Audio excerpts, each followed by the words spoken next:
यही होली में हतार ये गोरी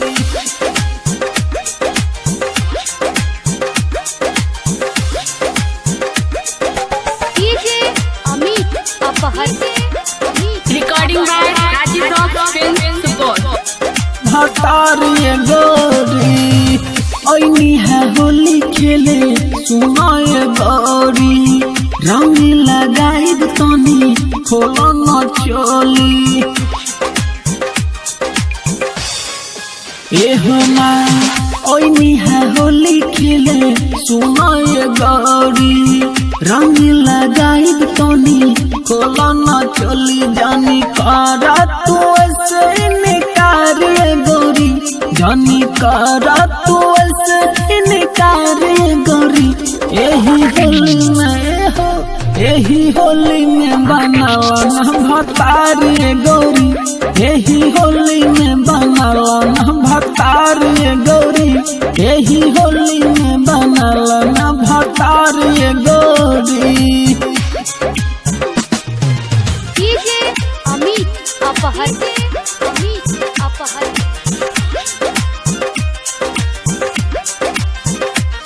भतार गौरी यही होली में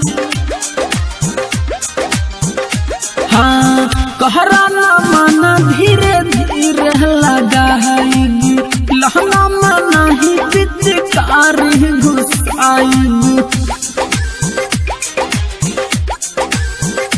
हाँ हाँ कहरा न माना धीरे धीरे लगाएगी लहना माना ही पिचकार घुसाएगी मनी मानत नइखे हो जाना तैयार गौरी मनी मानत नइखे हो जाना तैयार गौरी यही होली में बनावा न भतार गौरी यही होली में बनावा न भतार गौरी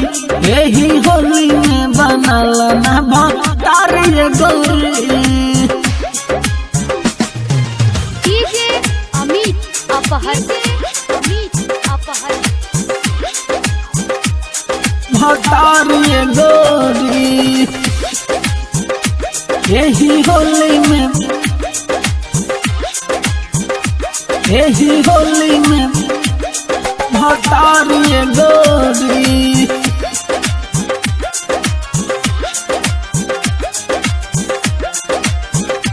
हाँ रहुसन अवधस के बतिया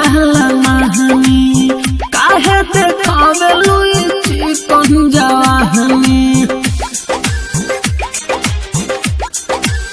हाँ रहुसन अवधस के बतिया महानी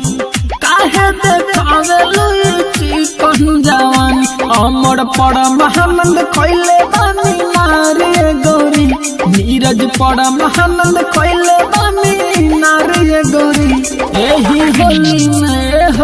यही होली में बनावा न भतार गौरी यही होली में बनावा न भतार गौरी यही होली में बनावा न भतार गौरी ओइनी है होली खेले सुनाए गौरी